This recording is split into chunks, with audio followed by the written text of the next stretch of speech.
Бажаю здоров'я. Good health to you, fellow Ukrainians. On January 8th, the first liberation of our warriors from Russian captivity took place this year. 50 Ukrainians returned home, 33 officers, 17 privates and sergeants.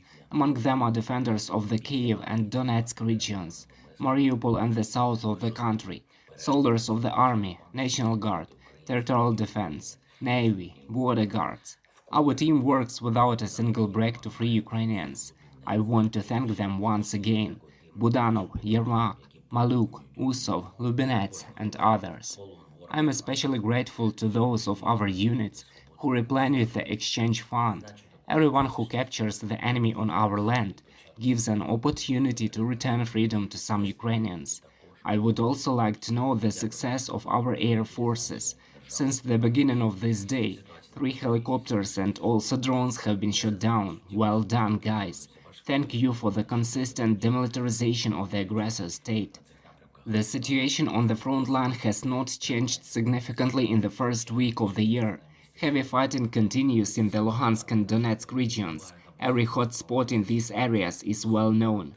Bakhmut is holding out against all odds, and although most of the city is destroyed by Russian strikes, our warriors repel constant attempts of Russian offensive there.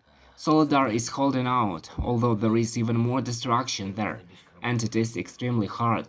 There is no such piece of land near these two cities where the occupier would not have given his life for the crazy ideas of the masters of the Russian regime. This is one of the bloodiest places on the front line.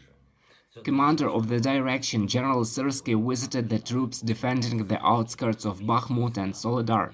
He awarded the warriors for their resilience. On the spot, he organized the steps necessary to strengthen our defense, in particular transfer of additional units and intensification of fire on the invaders.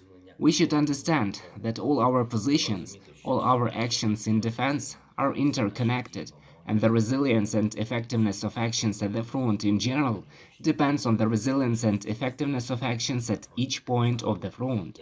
I thank all our defenders who act in this way, who realize that their personal resilience, their personal strength and effectiveness give resilience, strength and effectiveness to the whole state. We defend the whole state, wherever the battles for it take place. We are preparing for diplomatic events that we have planned for this week. We expect good news for our country, good decisions that will further strengthen the defense. The world has seen again these days that Russia lies, even when it draws attention to the situation at the front with its own statements.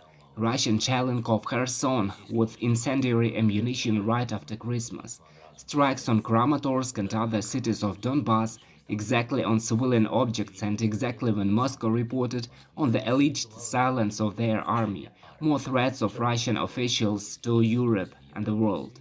All this was when Moscow was talking about the alleged truce. No attempts by Russia to manipulate diplomacy and politics will ever work again. Only the strengthening of Ukraine, only the successes of Ukraine, only the restoration of territorial integrity of Ukraine, only the return of all our people from Russian captivity are the guarantees of peace. We are bringing it closer every day. Glory to all who fight and work for the victory of our state. Glory to all who help our state. Eternal memory to all who gave their lives for our state and our independence. Glory to Ukraine.